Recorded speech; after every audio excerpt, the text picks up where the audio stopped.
Pues vamos a aprovechar esos 15 minutos que vamos a tener al doctor Valero con nosotros y obviamente al doctor Benítez. Y bueno, se abre la pregunta. Si ustedes tienen alguna pregunta y no la han enviado, por favor, adelante, doctor. Felicidades por la presentación. Basándonos en que hay algunas unidades oncológicas recientes en el país y tenemos todas estas plataformas, ¿cuál sería la plataforma genética ideal para implementar en una unidad oncológica reciente en este país que tiene escasos recursos? Yo quisiera saber la opinión de ustedes, expertos, si existe alguna preferencia basándonos en costos y en efectividad, ¿no?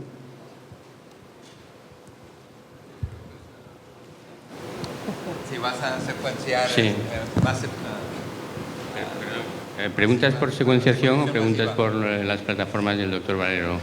Yo preguntaría por las plataformas ya comerciales, ya establecidas. Bueno, las plataformas que tú ves son plataformas comerciales.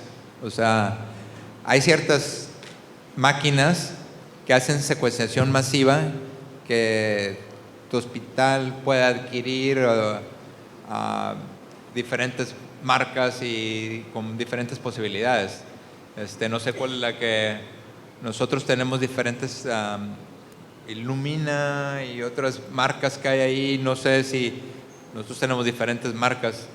No sé si una te puede decir que puede ser mejor hoy, ahorita. Dices, esa es la máquina que hay que comprar para secuenciación masiva. Tú vas a hacer creo que vas a poder contestar mejor que yo. Bien, la verdad es que para secuenciación masiva básicamente hay dos grandes marcas en el mercado en estos momentos, que son Illumina y también Apply. En nuestra experiencia cada una tiene sus ventajas y sus utilidades.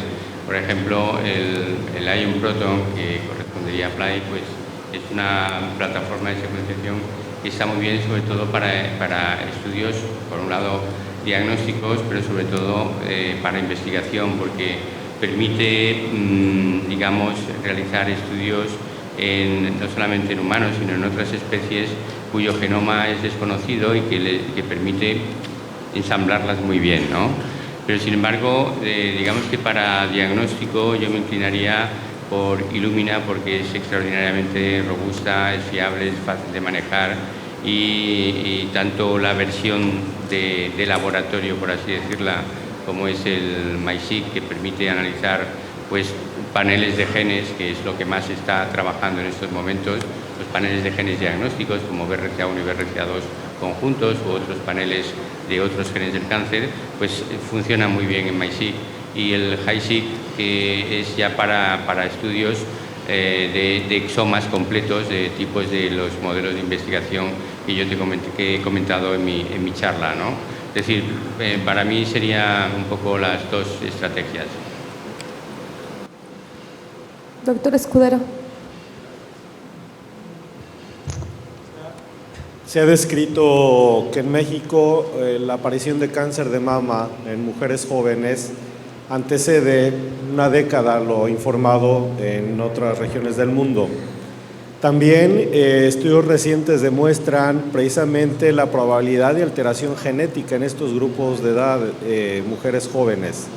¿Consideran ustedes que desde un punto de vista de análisis costo-económico se justificaría el contar con tecnología como la ya descrita para precisamente poder hacer una mejor intervención hacia este grupo de pacientes?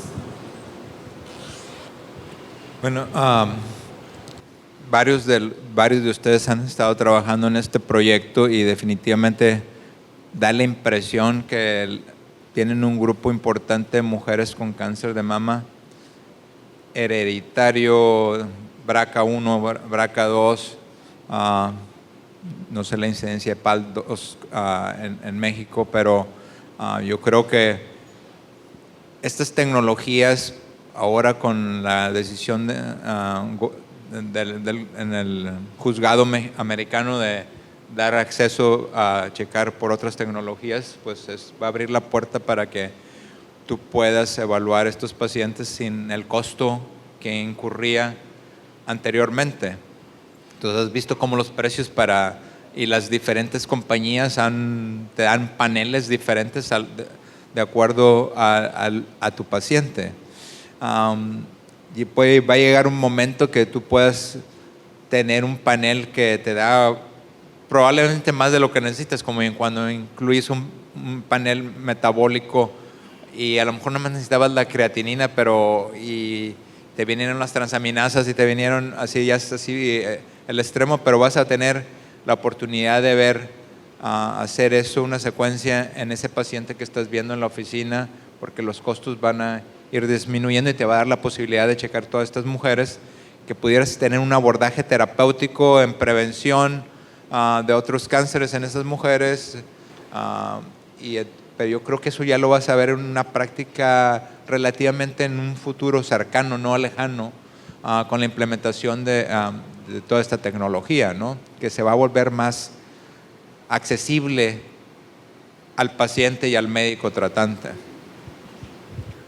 Yo añadiría una cosita, y es que si hace, no sé, 4 o 5 años me hubieras hecho esta pregunta, pues te hubiera dicho que realmente que no estaría indicado el estudio en mujeres jóvenes con cáncer de mama, porque mujeres menores de 40 años, hasta hace esos 4 o 5 años, se había visto que únicamente un 5, 6, 7% se debían a mutaciones en BRCA1 o BRCA2, y siguiendo un poco los criterios de la Sociedad de Oncología Médica, pues todo lo que fuera menos del 10% no compensaba, ¿no?, desde el punto de vista económico y demás. Pero en estos 5 años hemos visto que al hacer ya, empezar a separar por el fenotipo tumoral, pues lo que hemos visto cuando se trabaja con mujeres triples negativos menores de 40 años, pues que ese porcentaje se sube ya hasta un 15-20%, con lo cual te diría que está totalmente indicado para estas mujeres jóvenes sin antecedentes familiares, pero cuyos tumores son triples negativos. Gracias. Doctor Valero, una pregunta que envían es, cuando uno utiliza la plataforma de Adjuvant Online, siempre queda como un poco de duda o de incertidumbre sobre el apartado de las comorbilidades. Eso específicamente, ¿cuál sería su recomendación para llenarlo? Porque a veces si uno le cambia de entre +1 o +3, el resultado que arroja es completamente diferente, y obviamente la decisión que uno va a tomar con el paciente pues es también completamente diferente. Bueno, hay coeficientes así, hay también, así como encuentras el Adjuvant Online, tú puedes meter un website que tú puedes meter para ver tu nivel de comorbilidades, y te puede decir qué es lo que tú esperas, cuál es lo que esperas de ese paciente si va a estar viva 10 años, que eso es la información que viene con Oncotime, ¿verdad? Entonces, dependiendo cuándo le pongas, pues vas a ver, recordando que la mayoría de la información que te da del beneficio de todas las terapias abajo de cuánto son en pacientes que no tienen ese tipo de comorbilidades serias, porque no se incluyeron en los ensayos clínicos. Entonces ahí también ya tienes que ver que ya automáticamente el beneficio que tú tienes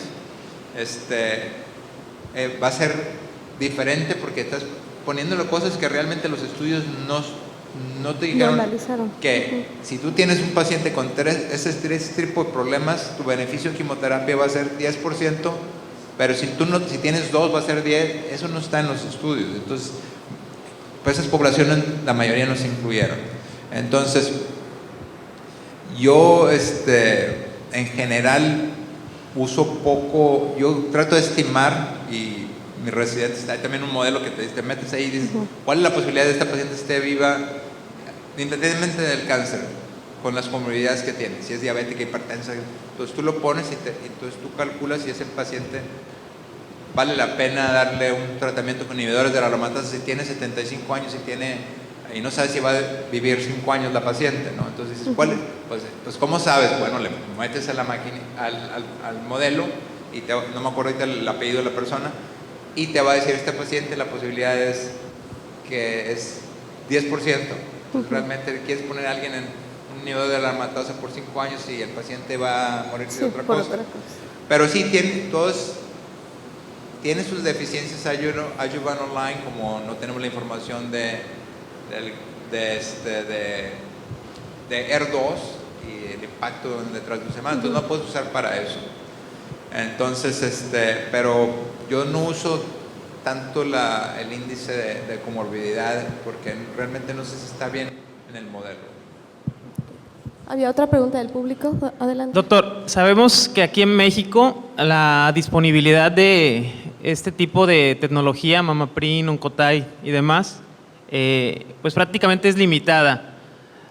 Mi pregunta va encaminada a si es válido el hecho de traspolar el tratamiento y cambiar el tratamiento para los pacientes en base a lo que tenemos. Tenemos estudios clásicos de patología, inmunohistoquímica, y si es válido el hecho de, con eso que tenemos, decidir darle o no darle quimioterapia a un paciente.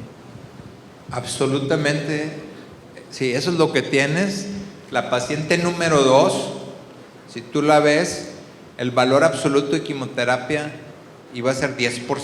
Si tú crees que ese valor absoluto es suficiente para tu paciente que vas a ver el lunes y no tienes ninguna otra tecnología, esa paciente, en mi opinión, el valor absoluto es suficiente para ofrecerle el tratamiento sistémico a esa paciente.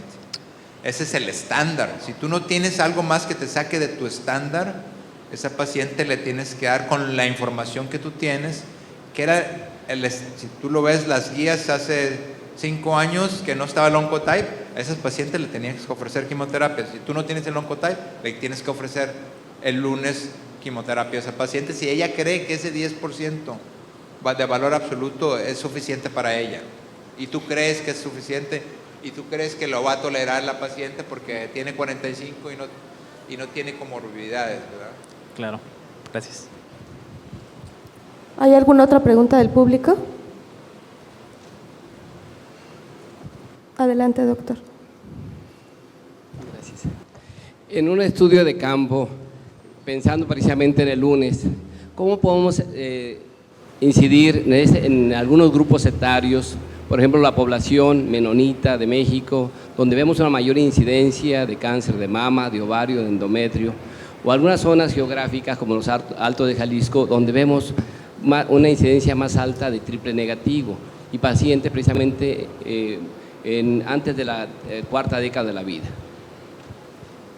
¿Cómo podemos incidir buscando aquellos variables clínicas, por ejemplo, cáncer de mama del varón, bilateralidad o personas jóvenes? No entendí muy bien No he entendido muy bien la pregunta. ¿Cuál es la...? ¿Cómo podemos incidir para buscar aquellas personas con riesgo, ¿sí? Buscando algunos fenotipos, algunas regiones geográficas o alguna zona de impacto para precisamente poder impactar en el diagnóstico temprano en aquellas personas que tienen algún cambio genético? ¿Cómo puedes llegar Como a hacer ser...? como tamizaje genético, creo que es lo que entiendo, ¿no? Como un tamizaje, evaluar a todos los tamizaje pacientes y ver sí, quién sería claro. la paciente de riesgo. Bueno, yo no, o sea, hay ahorita, realmente no sé si te entiendo muy bien la pregunta, pero si una población, vamos a decir que el norte de Monterrey, todo lo que ves ahí son pacientes con triple negativo y tú quieres tratar de impactar en esas poblaciones que no han sufrido cáncer, sí, sería apropiado hacer un tamizaje genético a la población en general, como se acaba de comentar esta niña de hacerle a todos los judíos BRCA1 y BRCA2, ¿verdad? ¿Cómo se llama? King. ¿Sí? ¿Viste eso? Eso es. Entonces, no sé si sería ahorita de una manera práctica si se va a poder implementar, a menos de que los costos, como te dije, llegar a una naturaleza que va a ser un examen que ojalá lo hagamos cuando esté indicado pero ahorita estamos tratando de ver si podemos hacérselo a los que realmente tienen ya el tumor, no de manera de cribaje o de tamizaje. Entonces no sé si eso se va para cáncer, al menos para cáncer de mama la frecuencia no creo que hay suficiente para para aplicarla una prevención o como una forma de salud pública, ¿no? Eso es lo mejor que puedo decirte, no sé. Sí, yo añadiría que por un lado están las medidas, por así decirlo, de selección de familias a riesgo para estudios genéticos. Digamos que en toda Europa y Estados Unidos y demás, pues no se hace el estudio genético a todo el mundo, sino que hay que hacer una selección. En el caso de que tú comentabas, está claro que, desde luego, todos aquellos familias que presenten un varón con cáncer de mama son candidatos a hacerse serían candidatos a entrar en este paquete de alto riesgo, porque sabemos que el 50% de las familias que tienen un varón con cáncer de mama van a tener mutación en BRCA2.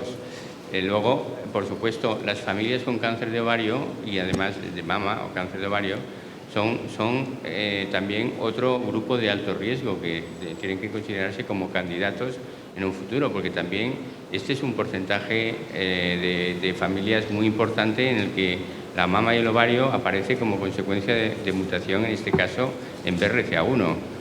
Ese sería otro grupo de riesgo.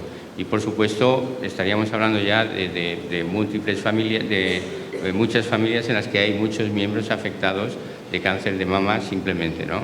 Y luego, por supuesto, las mujeres jóvenes. Todo eso constituiría un paquete en el que se debería considerar como de esas familias en un futuro, y cuando fuera posible, pues realmente incidir en ellas, porque seguramente habría unas altas probabilidades de encontrar mutación. Pero además, como dice el doctor Valero, si es una población que está, no voy a decir aislada, sino que bueno, está más separada o que han vivido durante muchos años entre ellos, pues hay muchas posibilidades también de encontrar lo que se llama una mutación fundadora.